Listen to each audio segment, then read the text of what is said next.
અને સનત કુમારોએ કહ્યું શ્રીમદ ભાગવતની કથા ભાગવત ભાગીરથી છે, ગંગા છે.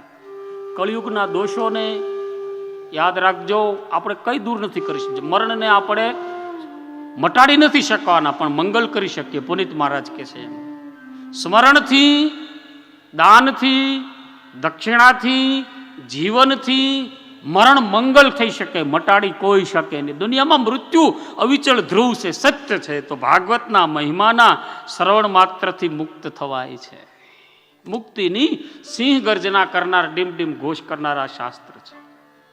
આ કથાનું પ્રેમથી શ્રવણ કરનારના કાન પરમાત્મા દ્વારા, કાનથી પરમાત્મા ધીરે ધીરે ધીરે એના હૃદયમાં આવશે.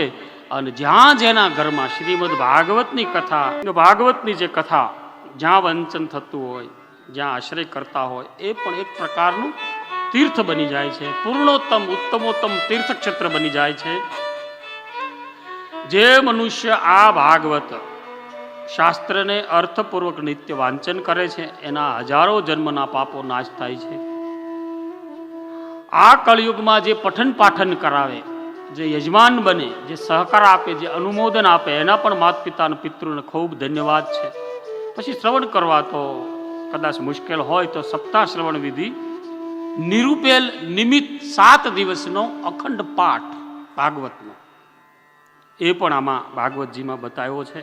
માત્ર 7 દિવસ સુધી એકાગ્ર ચિત્તે બેસીને એનું શ્રવણ મનન કરવું પૂરતું છે. 7 દિવસમાં સાંભળવું જોઈએ. શ્રી કૃષ્ણ પરમાત્મા જ્યારે પૃથ્વીનો ત્યાગ કરી સ્વધામ જવા માટે આ દ્વારકાધીશથી જ એણે આશ્રય કર્યો, ભોળા શંકર ભગવાનના શ્રી શરણે જવાનો. ક્યાં? આ પશ્ચિમ ઘાટ છે, ગુજરાતનો પશ્ચિમ છેડો, સૌરાષ્ટ્રનો પશ્ચિમ છેડો, ત્યાંથી થોડું પૂર્વ તરફ સુદામાપુરીથી જરાક આગળ વધો તો થોડુંક આગળ, જ્યાં પૃથ્વી પૂરી થાય અને સમુદ્ર શરૂ થાય અને આકાશમાં સીધા પ્રભાના કિરણો બને. ચંદ્રમૌલેશ્વર, આખા ચંદ્રકુળનું મૂળ ચંદ્રમૌલેશ્વર, શશિભૂષણ ભીડભંજન ભીડિયાની બાજુમાં શ્રી સોમનાથ. અને સંગમ કેનો? તો કે હિરણ, કપિલા અને સરસ્વતી, એ 3 નદીઓનો સંગમ. એટલે ભગવાને સુધર્મા સભામાં બેસી અને દ્વારકા, કારણ કે ભગવાન તો હતા જ, શ્રી સોમનાથ હતા, એને બિલકુલ સમીપ વિશ્વકર્માને આદેશ કર્યો કે એવી નગરી બનાવો કે મારી યદુસેના આરામથી રહે, જીવે. મેં તો દિલ્હી એરપોર્ટમાં એક વ્યક્તિ આગળ સાંભળેલું, ભાગવતમાં પ્રમાણ છે, પછી ખૂબ વાંચ્યું, ખૂબ જોયું. જેમ મોટા બિલ્ડિંગો હોય, કારણ કે બનાવનાર અમારા જરામગર બાપુના 2-3 સેવકો છે, એ કહેતા હતા ઘણા દેશોના, અને મને અનુસર બરોબર બેસી ગયું. અને છે જ ભાગવતમાં પ્રમાણ છે એનું કે યાદવો, ચંદ્રવંશીઓ, અલમસ્ત ફકીરો, ડાયા પુરુષો, હમણાં દુર્વાસા મુનિ જે ચંદ્રદાસ, સ્વામીજીનું નામ જ ચંદ્રદાસ સ્વામી છે. એટલે ચંદ્ર એટલે કૃષ્ણચંદ્ર, રામચંદ્ર, આકાશમાં ઉગે ઈ ચંદ્ર, એનો અંશથી લઈને ઈ 16 કળા જેટલી એમાં કળા એટલી આ ઈ શશિભૂષણ સોમનો અર્થ ચંદ્ર જ થાય છે. આ ચંદ્ર, એટલા બધા ભવનો વિશ્વકર્માએ બનાવ્યા, એટલા બધા નગરો બનાવ્યા, એવી સુધર્મા સભાને ભૂખ ન લાગે, પ્યાસ ન લાગે, તરસ નહીં, ઈર્ષા નહીં, નિંદા નહીં, બ્રહ્માકાર, બ્રહ્મનો આનંદ માને. અને ગીતાનું ગાન કરતા પહેલા ભગવાનની સુધર્મા સભામાંથી જ ઉઠતા, જ્યાંથી જતા ને અહીંયા હાંજે વહી આવતા. ગરુડ હતા. ગોવિંદ કેવા છે કે સુમેરન કી સુધ લેત હૈ, એ તો ભીડ પડી ગજરાજ, જાકો જગ में કો નહીં, તાકો પ્રભુ ગરુડગામી છે. એની ગતિ કેવી છે કે ગરુડ જેવી. મહાસામર્થ ભગવાનનું.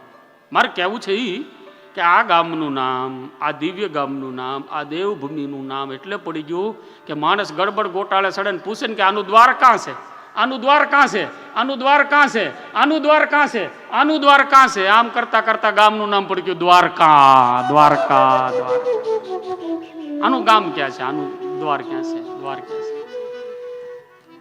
નંબર સવારમાં મહારાજે કીધું 10 દરવાજે દલના લગાઈ દઉં, નહીં ભલી નહીં બુરી. અહીંયા સાંભળેલું 30 વર્ષ પહેલા ગામમાં. નામો લેખ કરીએ ઉડિયા બાબાની પ્રતિષ્ઠામાં, કાનદાસ બાપુ રામસાગરમાં, મારા સંત પ્રભુ બધા સંતો હતા ને એમાં સંભળાવતા રામસાગરમાં 10 દરવાજે, અરે મેં દલન લગાઈ દઉં, નહીં ભલી નહીં બુરી, સહેલી મેં તો 100 નામ સાહેબ કી નૂરી. અને પછી છેલ્લે કરી એમણે ભેરવી, સુખ દુઃખ આવે મારા વાલાની ઈચ્છાથી. જીવનમાં તમે મનને રાખો ધડે. સંપત્તિને વિપત્તિ સે સૌને માટે, વિપત્તિ નામવાળાને નહીં નડે. સંસાર વેડ છે, આ દુનિયા છે ને એ વેડવા જ બેઠી છે. જેમ કેરીની શાખ અમુક કોમ વેડે, બીજાને ન આવડે. દાંતડું લઈને એ જે વેડે એને જ આવડે.